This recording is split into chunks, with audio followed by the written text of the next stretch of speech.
आपने देवी सती की कथा तो बहुत सुनी होंगी। आप ये भी जानते होंगे कि किस प्रकार अपने पिता के यहाँ यज्ञ में आमंत्रित ना करने के बाद भी वे भगवान शिव से जिद करके अपने पिता के यहाँ यज्ञ में पहुंची थी। और तब उनके पिता ने जब उनके पति का अपमान किया तो किस प्रकार वे आहत हुई और उन्होंने अपने पिता के यहाँ प्रज्वलित हुई यज्ञ की अग्नि में अपने आप को भस्म कर दिया। लेकिन उससे आगे का, उससे पहले के जन्म का जो वृतांत है, जो कि विधाता का विधान था, जो पहले ही रचा जा चुका था कि भविष्य में ये घटना घटित होने वाली है, उन सभी का वर्णन आप शिव महापुराण के इन अध्यायों में सुनिएगा। अगर आपको ये कथाएं पसंद आती हो तो प्लीज़ कम से कम 2-3 लोगों को आप ये वीडियोस हर दिन शेयर भी किया करें। ऐसे लोगों को शेयर किया करें जो इन कथाओं को सच में सुन भी सकें। श्री ब्रह्मा जी कहते हैं, मेरे पुत्रों में श्रेष्ठ महाप्राग नारद जी तपस्या के नियम का उपदेश देकर जब वशिष्ठ अपने घर चले गए, तब तप के उस विधान को समझकर संध्या मन ही मन बहुत प्रसन्न हुई। फिर तो वह सानंद मन से तपस्विनी के योग्य वेश बनाकर बृहल्लोलित सरोवर के तट पर ही तपस्या करने लगी। वशिष्ठ जी ने तपस्या के लिए जिस मंत्र को साधन बताया था, उसी से उत्तम भक्ति भाव के साथ वह भगवान शंकर की आराधना करने लगी। उसने भगवान शिव में अपने चित्त को लगा दिया और एकाग्र मन से वह बड़ी भारी तपस्या करने लगी। उस तपस्या में लगे हुए उसके 4 युग बीत गए। तब भगवान शिव उसकी तपस्या से संतुष्ट होकर बड़े प्रसन्न हुए तथा बाहर, भीतर और आकाश में अपने स्वरूप का दर्शन कराकर जिस रूप का वह चिंतन करती थी, उसी रूप से उसकी आंखों के सामने प्रकट हो गए।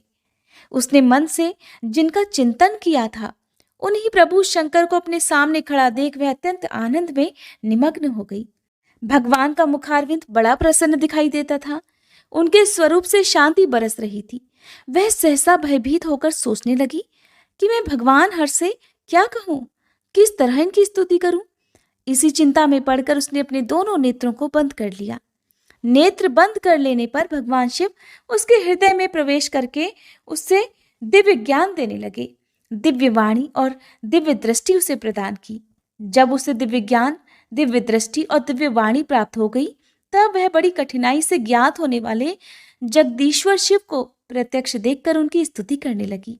संध्या बोली, जो निराकार और परम ज्ञान गम्य है, जो न तो स्थूल है न सूक्ष्म है, जो न उच्च है और जिनके स्वरूप का योगीजन अपने हृदय के भीतर चिंतन करते हैं, उन्हीं लोक सृष्टा आप भगवान शिव को नमस्कार है। जिन्हें शर्व कहते हैं, जो शांत स्वरूप, निर्मल, निर्विकार और ज्ञान गम्य हैं, जो अपने ही प्रकाश में स्थित हो प्रकाशित होते हैं, जिनमें विकार का अत्यंत अभाव है, जो आकाश मार्ग की भांति निर्गुण निराकार बताए गए हैं तथा जिनका रूप अज्ञान अंधकार मार्ग से सर्वथा परे है, उन नित्य प्रसन्न आप भगवान शिव को मैं प्रणाम करती हूँ।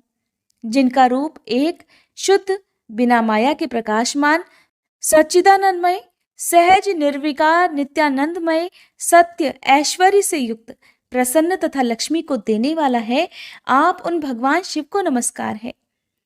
जिनके स्वरूप की ज्ञान रूप से ही उद्भावना की जा सकती है, जो इस जगत से सर्वथा भिन्न है और सत्व प्रधान, ध्यान के योग्य, आत्मस्वरूप, सारभूत, सबको पार लगाने वाला तथा पवित्र वस्तुओं में भी पवित्र है, उन आप महेश्वर को मेरा नमस्कार है। आपका जो स्वरूप शुद्ध, मनोहर, रत्नमय, आभूषणों से विभूषित तथा स्वच्छ कर्पूर के समान गौरवर्ण है, जिसने अपने हाथों में वर, अभय, शूल और मुंड धारण कर रखा है, उस दिव्य चिन्मय सगुण साकार विग्रह से सुशोभित आप योगयुक्त भगवान शिव को नमस्कार है। आकाश, पृथ्वी, दिशाएं, जल, तेज तथा काल, ये जिनके रूप हैं, उन आप परमेश्वर को नमस्कार है। प्रकृति और पुरुष जिनके शरीर रूप से प्रकट हुए हैं, अर्थात वे दोनों जिनके शरीर हैं, इसलिए जिनका यथार्थ रूप अव्यक्त अर्थात बुद्धि आदि से परे है, उन भगवान शंकर को बारंबार नमस्कार है। जो ब्रह्मा होकर जगत की सृष्टि करते हैं, जो विष्णु होकर संसार का पालन करते हैं और जो रुद्र होकर अंत में इस सृष्टि का संहार करेंगे, उन्हीं आप भगवान सदाशिव को बारंबार नमस्कार है। जो कारण के भी कारण है, दिव्य अमृत रूप ज्ञान तथा अणिमा आदि ऐश्वर्य प्रदान करने वाले हैं, समस्त लोकांतरों का वैभव देने वाले हैं, स्वयं प्रकाश रूप हैं, तथा प्रकृति से भी परे हैं। उन परमेश्वर शिव को नमस्कार है, नमस्कार है।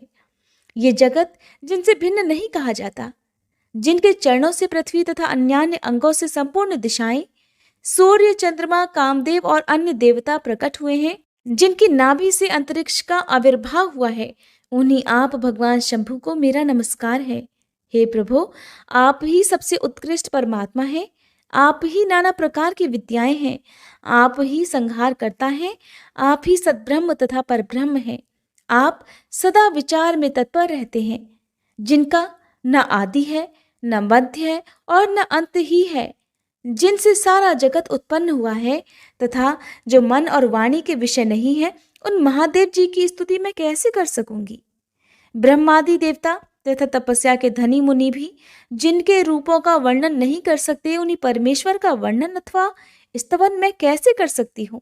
प्रभु, आप निर्गुण हैं, मैं मूढ़ स्त्री आपके गुणों को कैसे जान सकती हूँ। और आपका रूप तो ऐसा है जिन्हें इंद्र सहित संपूर्ण देवता और असुर भी नहीं जानते। हे महेश्वर, आपको नमस्कार है। हे तपोमय, आपको नमस्कार है। देवेश्वर शंभो, मुझ पर प्रसन्न होइए, आपको मेरा बारंबार नमस्कार है। श्री ब्रह्मा जी कहते हैं, हे नारद, संध्या का यह स्तुतिपूर्ण वचन सुनकर उसके द्वारा भलीभांति प्रशंसित हुए भक्त वत्सल परमेश्वर शंकर बहुत प्रसन्न हुए। उसका शरीर वल्कल और मृग चर्म से ढका हुआ था। मस्तक पर पवित्र जटाजूट शोभा पा रहा था। उस समय पाले के मारे हुए कमल के समान उसके कुम्हलाए हुए मुंह को देखकर भगवान हर दया से द्रवित होकर उससे इस प्रकार बोले, भद्रे, मैं तुम्हारी सुतम तपस्या से बहुत प्रसन्न हूँ। शुद्ध बुद्धि वाली देवी, तुम्हारे इस स्तवन से भी मुझे बड़ा संतोष हुआ है। अतः इस समय अपनी इच्छा के अनुसार कोई वर मांगो, जिस वर से तुम्हें प्रयोजन हो तथा जो तुम्हारे मन में हो, उसे मैं यहाँ अवश्य पूर्ण करूंगा। तुम्हारा कल्याण हो। मैं तुम्हारे व्रत नियम से बहुत प्रसन्न हूँ। प्रसन्नचित महेश्वर का ये वचन सुनकर अत्यंत हर्ष से भरी हुई संध्या उन्हें बारंबार प्रणाम करके बोली, हे महेश्वर, यदि आप मुझे प्रसन्नता पूर्वक वर देना चाहते हैं तो मैं वर पाने के योग्य हूँ। यदि पाप से शुद्ध हो गई हूँ तथा देव, यदि इस समय आप मेरी तपस्या से प्रसन्न हैं तो मेरा मांगा हुआ ये पहला वर सफल करें। देवेश्वर, इस आकाश में पृथ्वी आदि किसी भी स्थान में जो प्राणी है, वे सब के सब जन्म लेते ही काम भाव से युक्त ना हो जाएं। नाथ, मेरी सकाम दृष्टि कहीं न पड़े। मेरे जो पति हों वे भी मेरे अत्यंत सुहृद हों। पति के अतिरिक्त जो भी पुरुष मुझे सकाम भाव से देखे, उसके पुरुषत्व का नाश हो जाए, वह तत्काल नपुंसक हो जाए। निष्पाप संध्या का ये वचन सुनकर प्रसन्न हुए भक्तवत्सल भगवान शंकर ने कहा, देवी संध्ये, सुनो। भद्रे, तुमने जो जो वर मांगा है वह सब तुम्हारी तपस्या से संतुष्ट होकर मैंने दे दिया। प्राणियों के जीवन में मुख्यतः 4 अवस्थाएं होती हैं। पहली शैशवावस्था, दूसरी कौमारावस्था, तीसरी यौवनावस्था और चौथी वृद्धावस्था। तीसरी अवस्था प्राप्त होने पर देहधारी जीव काम भाव से युक्त होंगे। कहीं कहीं दूसरी अवस्था के अंतिम भाग में ही प्राणी सकाम हो जाएंगे। तुम्हारी तपस्या के प्रभाव से मैंने जगत में सकाम भाव के उदय की ये मर्यादा स्थापित कर दी है, जिससे देहधारी जीव जन्म लेते ही कामासक्त न हो जाएं। और तुम भी इस लोक में वैसे दिव्य सती भाव को प्राप्त करो जैसा तीनों लोकों में दूसरी किसी स्त्री के लिए संभव नहीं होगा। पानी ग्रहण करने वाले पति के सिवा जो कोई भी पुरुष सकाम होकर तुम्हारी ओर देखेगा, वह तत्काल नपुंसक होकर दुर्बलता को प्राप्त हो जाएगा। तुम्हारे पति महान तपस्वी तथा दिव्य रूप से संपन्न एक महाभाग महर्षि होंगे, जो तुम्हारे साथ 7 कल्पों तक जीवित रहेंगे। तुमने मुझसे जो जो वर मांगे थे, हे भद्रे, मैंने वे सब पूर्ण कर दिए। अब मैं तुमसे दूसरी बात कहूंगा जो तुम्हारे पूर्व जन्म से संबंध रखती है। तुमने पहले से ही ये प्रतिज्ञा कर रखी है कि मैं अग्नि में अपने शरीर को त्याग दूंगी। उस प्रतिज्ञा को सफल करने के लिए मैं तुम्हें एक उपाय बताता हूं, उसे निस्संदेह करो। मुनिवर मेधातिथि का एक यज्ञ चल रहा है जो 12 वर्षों तक चालू रहने वाला है। उसमें अग्नि पूर्णतया प्रज्वलित है। तुम बिना विलंब किए उसी अग्नि में अपने शरीर का उत्सर्ग कर दो। इसी पर्वत की उपत्यका में चंद्रभागा नदी के तट पर तापसाश्रम में मुनिवर मेधातिथि महायज्ञ का अनुष्ठान करते हैं। तुम स्वच्छंदता पूर्वक वहां जाओ और मुनि तुम्हें वहां देख नहीं सकेंगे। मेरी कृपा से तुम मुनि की अग्नि से प्रकट हुई पुत्री होगी। तुम्हारे मन में जिस किसी स्वामी को प्राप्त करने की इच्छा हो, उसे हृदय में धारण कर उसी का चिंतन करते हुए तुम अपने शरीर को उस यज्ञ की अग्नि में होम कर दो। हे संध्ये, जब तुम इस पर्वत पर 4 युगों तक के लिए कठोर तपस्या कर रही थी, उन्हीं दिनों उस चतुर्युगी का सतयुग बीत जाने पर त्रेता के प्रथम भाग में प्रजापति दक्ष के बहुत सी कन्याएं हुई। उन्होंने अपनी उन सुशीला कन्याओं का यथा योग्य वरों के साथ विवाह कर दिया। उनमें से 27 कन्याओं का विवाह उन्होंने चंद्रमा के साथ किया। चंद्रमा अन्य सब पत्नियों को छोड़कर केवल रोहिणी से प्रेम करने लगी। इसके कारण क्रोध से भरे हुए दक्ष ने जब चंद्रमा को श्राप दिया, तब समस्त देवता तुम्हारे पास आए, परंतु संध्या, तुम्हारा मन तो मुझ में लगा हुआ था, अतः तुमने ब्रह्मा जी के साथ आए हुए उन देवताओं पर दृष्टिपात ही नहीं किया। तब ब्रह्मा जी ने आकाश की ओर देखकर और चंद्रमा पुनः अपने स्वरूप को प्राप्त करे, ये उद्देश्य मन में रखकर उन्हें शाप से छुड़ाने के लिए एक नदी की सृष्टि की, जो चंद्र या चंद्रभागा नदी के नाम से विख्यात हुई। चंद्रभागा के प्रादुर्भाव काल में ही महर्षि मेधातिथि यहाँ उपस्थित हुए थे। तपस्या के द्वारा उनकी समानता करने वाला न तो कोई हुआ है और न है तथा न होगा ही। उन महर्षि ने महान विधि विधान के साथ दीर्घ काल तक चलने वाले ज्योतिष्टोम नामक यज्ञ का आरंभ किया है। उसमें अग्निदेव पूर्ण रूप से प्रज्वलित हो रहे हैं। उसी अग्नि में तुम अपने शरीर को डाल दो और परम पवित्र हो जाओ। ऐसा करने से इस समय तुम्हारी वह प्रतिज्ञा भी पूर्ण हो जाएगी। इस प्रकार संध्या को उसके हित का उपदेश देकर देवेश्वर भगवान शिव वहीं अंतर्ध्यान हो गए। श्री ब्रह्मा जी कहते हैं, हे नारद, जब वर देकर भगवान शंकर अंतर्ध्यान हो गए, तब संध्या भी उसी स्थान पर गई जहां मुनि मेधातिथि यज्ञ कर रहे थे। भगवान शंकर की कृपा से उसे किसी ने वहां नहीं देखा। उसने उस तेजस्वी ब्रह्मचारी का स्मरण किया जिसने उसके लिए तपस्या की विधि का उपदेश दिया था। हे महामुने, पूर्व काल में महर्षि वशिष्ठ ने मुझ परमेष्ठी की आज्ञा से एक तेजस्वी ब्रह्मचारी का वेश धारण करके उसे तपस्या करने के लिए उपयोगी नियमों का उपदेश दिया था। संध्या अपने को तपस्या का उपदेश देने वाले उन्हीं ब्रह्मचारी ब्राह्मण वशिष्ठ को पति रूप से मन में रखकर उस महायज्ञ में प्रज्वलित अग्नि के समीप गई। उस समय भगवान शंकर की कृपा से मुनियों ने उसे वहां नहीं देखा। ब्रह्मा जी की वह पुत्री बड़े हर्ष के साथ उस अग्नि में प्रविष्ट हो गई। उसका पुरोडाशमय शरीर तत्काल दग्ध हो गया और देखते ही देखते उस पुरोडाश की अलक्षित गंध सब ओर फैल गई। अग्नि ने भगवान शंकर की आज्ञा से उसके स्वर्ण जैसे शरीर को जलाकर शुद्ध करके पुनः सूर्य मंडल में पहुंचा दिया। तब सूर्य ने पितरों और देवताओं की तृप्ति के लिए उसे 2 भागों में विभक्त करके अपने रथ में स्थापित कर दिया। हे मुनीश्वर, उसके शरीर का ऊपरी भाग प्रातः संध्या हुआ, जो दिन और रात के बीच में पड़ने वाली आदि संध्या है, तथा उसके शरीर का शेष भाग सायं संध्या हुआ, जो दिन और रात के मध्य में होने वाली अंतिम संध्या है। सायं संध्या सदा ही पितरों को प्रसन्नता प्रदान करने वाली होती है। सूर्योदय से पहले जब अरुणोदय हो, प्राची के क्षितिज में लाली छा जाए, तब प्रातः संध्या प्रकट होती है, जो देवताओं को प्रसन्न करने वाली है। और जब लाल कमल के समान सूर्य अस्त हो जाता है, तब उसी समय सायं संध्या का उदय होता है, जो पितरों को आनंद प्रदान करने वाली है। परम दयालु भगवान शिव ने उसके मन सहित प्राणों को दिव्य शरीर से युक्त देहधारी बना दिया। जब मुनि के यज्ञ की समाप्ति का अवसर आया, तब वह अग्नि की ज्वाला में महर्षि मेधातिथि को तपाए हुए स्वर्ण की सी कांति वाली पुत्री के रूप में प्राप्त हुई। मुनि ने बड़े आमोद के साथ उस समय उस पुत्री को ग्रहण किया। हे मुने, उन्होंने यज्ञ के लिए उसे नहलाकर अपनी गोद में बिठा लिया। शिष्यों से घिरे हुए महामुनि मेधातिथि को वहां बड़ा परम आनंद प्राप्त हुआ। उन्होंने उसका नाम अरुंधति रखा। वह किसी भी कारण से धर्म का अवरोध नहीं करती थी, अतः उसी गुण के कारण उसने स्वयं यह त्रिभुवन विख्यात नाम प्राप्त किया। हे देवर्षि, यज्ञ को समाप्त करके कृतकृत्य हो वे मुनि पुत्री की प्राप्ति होने से बहुत प्रसन्न थे और अपने शिष्यों के साथ आश्रम में रहकर सदा उसी का लालन पालन करते थे। देवी अरुंधति चंद्रभागा नदी के तट पर ताप सारण्य के भीतर मुनिवर मेधातिथि के उस आश्रम में धीरे धीरे बड़ी होने लगी। जब वह विवाह के योग्य हो गई तब मैंने विष्णु तथा महेश्वर ने मिलकर मुझ ब्रह्मा के पुत्र वशिष्ठ के साथ उसका विवाह करा दिया। ब्रह्मा विष्णु तथा महेश के हाथों से निकले हुए जल से शिप्रा आदि 7 परम पवित्र नदियां उत्पन्न हुई। हे मुने, मेधातिथि की पुत्री महासाध्वी अरुंधति समस्त पतिव्रताओं में सबसे श्रेष्ठ थी। वह महर्षि वशिष्ठ को पति रूप में पाकर उनके साथ बड़ी शोभा पाने लगी और उससे शक्ति आदि शुभ और श्रेष्ठ पुत्र उत्पन्न हुए। हे मुनि श्रेष्ठ, वह प्रीतम पति वशिष्ठ को पाकर विशेष शोभा पाने लगी।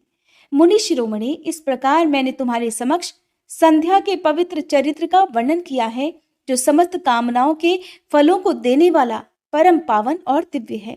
जो स्त्री या शुभ व्रत का आचरण करने वाला पुरुष इस प्रसंग को सुनता है वह संपूर्ण कामनाओं को प्राप्त कर लेता है और इसमें अन्यथा विचार करने की आवश्यकता भी नहीं है। प्रजापति ब्रह्मा जी की ये बात सुनकर नारद जी का मन प्रसन्न हो गया और वे इस प्रकार बोले, नारायण नारायण। हे ब्राह्मण, आपने अरुंधति की तथा पूर्व जन्म में उसकी स्वरूपभूता संध्या की बड़ी उत्तम दिव्य कथा सुनाई है, जो शिव भक्ति की वृद्धि करने वाली है। हे धर्मज्ञ, अब आप भगवान शिव के उस परम पवित्र चरित्र का भी वर्णन कीजिए, जो दूसरों के पापों का विनाश करने वाला उत्तम और मंगलदायक है। जब कामदेव रति से विवाह करके हर्ष पूर्वक चला गया, दक्ष आदि अन्य मुनि भी जब अपने अपने स्थान को पधार गए और जब संध्या भी तपस्या करने के लिए चली गई, तब उसके बाद वहां क्या हुआ? तब श्री ब्रह्मा जी कहने लगे, हे विप्रवर नारद, तुम धन्य हो, भगवान शिव के सेवक हो, अतः शिव जी की लीला से युक्त जो उनका शुभ चरित्र है, अब उसे भक्ति पूर्वक सुनो।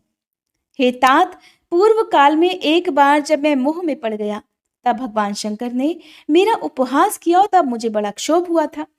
वस्तुतः शिव की माया ने मुझे मोह लिया था, इसलिए मैं भगवान शिव के प्रति ईर्ष्या करने लगा।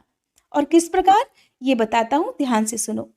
मैं उस स्थान पर गया जहां दक्षराज मुनि उपस्थित थे, वहीं रति के साथ साथ कामदेव भी था। हे नारद, उस समय मैंने बड़ी प्रसन्नता के साथ दक्ष तथा दूसरे पुत्रों को संबोधित करके वार्तालाप आरंभ किया। उस वार्तालाप के समय मैं शिव की माया से पूर्णतया मोहित था, अतः मैंने कहा, हे पुत्रों, तुम्हें ऐसा प्रयत्न करना चाहिए जिससे महादेव जी किसी कमनीय कांति वाली स्त्री का पाणी ग्रहण करें। इसके बाद मैंने भगवान शिव को मोहित करने का भार रति सहित कामदेव को सौंप दिया। कामदेव ने मेरी आज्ञा मानकर कहा, हे प्रभो, सुंदरी स्त्री ही मेरा अस्त्र है, अतः शिव जी को मोहित करने के लिए अन्य किसी और नारी की सृष्टि कीजिए। ये सुनकर मैं चिंता में पड़ गया और लंबी लंबी सांसें खींचने लगा। मेरे उस निश्वास से राशि राशि पुष्पों से विभूषित वसंत का प्रादुर्भाव हुआ और वसंत और मलयानिल ये दोनों मदन के सहायक हुए। इनके साथ जाकर कामदेव ने वामदेव को मोहने की बारंबार चेष्टा की, परंतु उसे सफलता नहीं मिली। जब वह निराश होकर लौट आया, तब उसकी बात सुनकर मुझे बड़ा दुख हुआ। उस समय मेरे मुख से जो निश्वास वायु चली, उससे मारगणों की उत्पत्ति हुई। उन्हें मदन की सहायता के लिए आदेश देकर मैंने पुनः उन सबको शिव जी के पास भेजा, परंतु महान प्रयत्न करने पर भी वे भगवान शिव को मोह में नहीं डाल सके और कामदेव सपरिवार वापस लौट आया और मुझे प्रणाम करके अपने स्थान को चला गया। उसके चले जाने पर मैं मन ही मन ये सोचने लगा कि निर्विकार तथा मन को वश में रखने वाले योग परायण भगवान शंकर किसी स्त्री को अपनी सहधर्मिणी बनाना कैसे स्वीकार करेंगे। बस यही सोचते सोचते मैंने भक्ति भाव से उन भगवान श्री हरि का स्मरण किया, जो साक्षात शिव स्वरूप तथा मेरे शरीर के जन्मदाता हैं। मैंने दीन वचनों से युक्त शुभ स्तोत्रों द्वारा उनकी स्तुति की।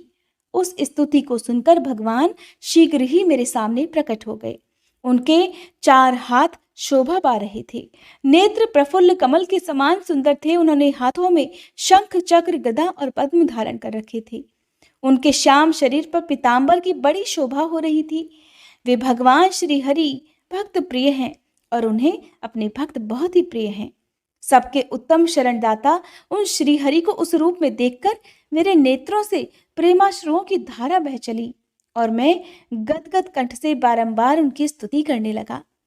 मेरे उस स्तोत्र को सुनकर अपने भक्तों के दुख दूर करने वाले भगवान श्री हरि बहुत प्रसन्न हुए और शरण में आए हुए मुझ ब्रह्मा से बोले, महाप्राज्ञ विधाता, हे लोक सृष्टा ब्राह्मण, तुम धन्य हो।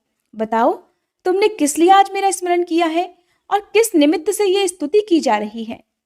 तुम पर कौन सा महान दुख आ पड़ा है? उसे मेरे सामने इस समय कहो, मैं वह सारा दुख मिटा दूंगा। इस विषय में कोई संदेह या अन्यथा विचार तुम्हें नहीं करना चाहिए। तब ब्रह्मा जी ने सारा प्रसंग सुनाकर कहा कि हे केशव, यदि भगवान शिव किसी तरह पत्नी को ग्रहण कर ले तो मैं सुखी हो जाऊंगा, मेरे अंतःकरण का सारा दुख दूर हो जाएगा। इसी के लिए मैं आपकी शरण में आया हूँ। मेरी ये बात सुनकर भगवान मधुसूदन हंस पड़े और मुझ लोक सृष्टा ब्रह्मा का हर्ष बढ़ाते हुए मुझसे शीघ्र ही यों बोले, हे विधाता, तुम मेरा वचन सुनो, ये तुम्हारे भ्रम का निवारण करने वाला है। मेरा वचन ही वेद शास्त्र आदि का वास्तविक सिद्धांत है। शिव ही सबके कर्ता भरता और हरता है। वे ही परात्पर हैं, पर ब्रह्म परेश निर्गुण नित्य अनिर्देश निर्विकार अद्वितीय अच्युत अनंत सबका अंत करने वाले स्वामी और सर्वव्यापी परमात्मा और परमेश्वर हैं। सृष्टि पालन और संहार के कर्ता, तीनों गुणों को आश्रय देने वाले, व्यापक, ब्रह्मा विष्णु और महेश नाम से प्रसिद्ध, रजोगुण सत्वगुण और तमोगुण से परे, माया से ही भेद युक्त प्रतीत होने वाले, निरीह माया रहित, माया के स्वामी या प्रेरक, चतुर सगुण स्वतंत्र निर्विकल्प आत्माराम, भक्त परवश, सुंदर विग्रह से सुशोभित योगी, नित्य योग परायण, योग मार्गदर्शक, गर्वहारी, लोकेश्वर और सदा दीन वत्सल है। तुम उन्हीं की शरण में जाओ। सर्वात्मना शंभु का भजन करो, इससे संतुष्ट होकर वे तुम्हारा कल्याण अवश्य करेंगे। हे ब्राह्मण, यदि तुम्हारे मन में ये विचार हो कि शंकर पत्नी का पाणी ग्रहण करें तो शिवा को प्रसन्न करने के उद्देश्य से शिव का स्मरण करते हुए उत्तम तपस्या करो। अपने उस मनोरथ को हृदय में रखते हुए देवी शिवा का ध्यान करो।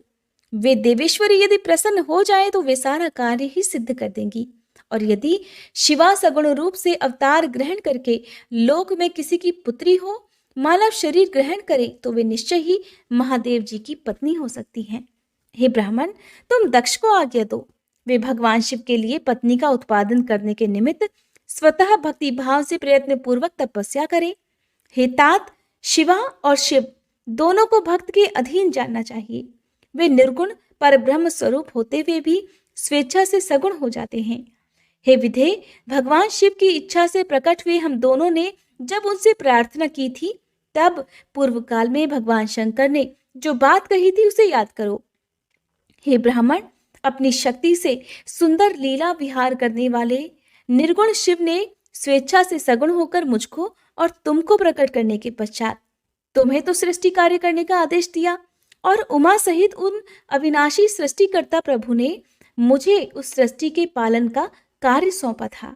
फिर नाना लीला विशारद उन दयाल स्वामी ने हंसकर आकाश की ओर देखते हुए बड़े प्रेम से कहा, हे विष्णु, मेरा उत्कृष्ट रूप इन विधाता के अंग से इस लोक में प्रकट होगा, जिसका नाम रुद्र होगा। रुद्र का रूप ऐसा ही होगा जैसा मेरा है, वह मेरा पूर्ण रूप होगा। तुम दोनों को सदा उसकी पूजा करनी चाहिए।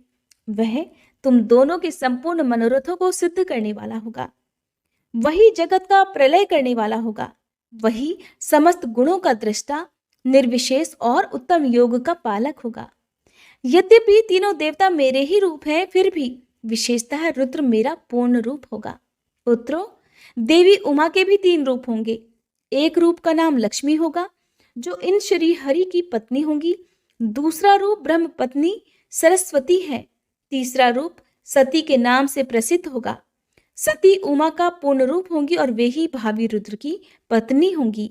ऐसा कहकर भगवान महेश्वर हम पर कृपा करने के पश्चात वहां से अंतर्ध्यान हो गए और फिर हम दोनों सुखपूर्वक अपने अपने कार्य में लग गए। हे ब्राह्मण, समय पाकर मैं और तुम दोनों सपत्नीक हो गए और साक्षात भगवान शंकर रुद्र नाम से अवतीर्ण हुए। वे इस समय कैलाश पर्वत पर निवास करते हैं। हे प्रजेश्वर, अब शिवा भी सती नाम से अवतीर्ण होने वाली हैं। अतः तुम्हें उनके उत्पादन के लिए एक ही प्रयास करना चाहिए। ऐसा कहकर मुझ पर बड़ी भारी दया करके भगवान विष्णु अंतर्ध्यान हो गए और मुझे उनकी बातें सुनकर परम आनंद प्राप्त हुआ। जय भोलेनाथ।